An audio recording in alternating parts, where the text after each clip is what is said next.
Hi, welcome to Forex in 4. I'm Mike Conlon for FXEDU, and in the next 4 minutes, I'm going to show you the highlights of where the action is in today's Forex market. So let's get started. Good morning. Today is March 15th, 2010.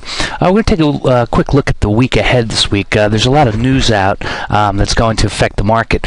Not much happening today. We just saw the Empire manufacturing number. I'll tell you about that in a little bit.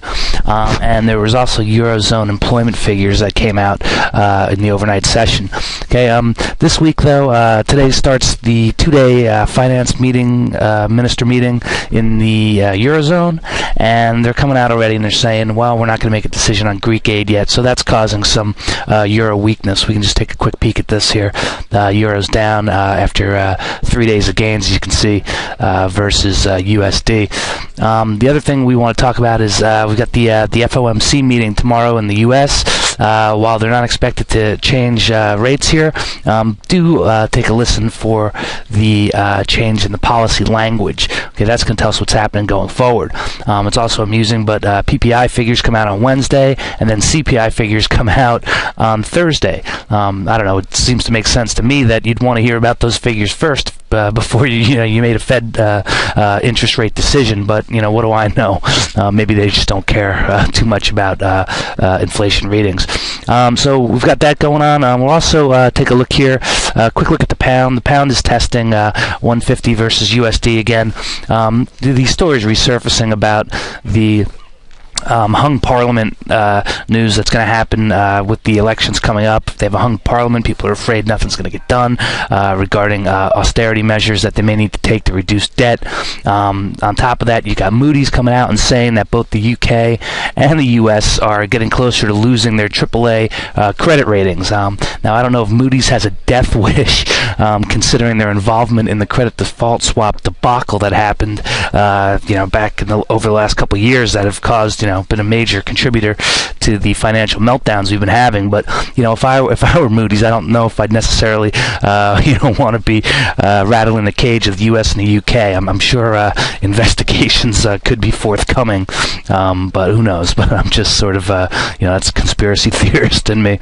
As far as the Aussie and the Kiwi go, there's nothing happening this week for these guys news-wise, so expect them to trade on risk themes. It looks like we're seeing a stochastic crossover here in USD, so we could see a pullback maybe to the 20-day moving average here. We'll have to see what happens with the other news that comes out. Nothing happened with the Kiwi. Last one we want to talk about is the Loonie. At the end of the week, Canada is coming out with the CPI figures and their retail sales figures. So there's been a lot of speculation that they're going to need to move on rates next, and those numbers are going to really put pressure on the Bank of Canada if they should come in a little bit better than expected. We've also got a Japanese rate meeting coming. I believe that's on Wednesday. Is that right? Yeah, Wednesday, I think. So if the Japanese decide that they want to continue to try and loosen monetary policy, we could see dollar strengthen here versus yen. We could see it up around 92, maybe even test the year highs at 93.5. So we're going to have to see what happens. There's a lot happening this week, but basically I'm calling this week the perception versus reality week. In other words, we're going to get these policy meeting minutes coming out where everyone's going to tell us what they think's going on, and then we're also going to see the actual hard data in the PPI and CPI numbers. So it's going to be an interesting week to see how this plays out. So good trading to all.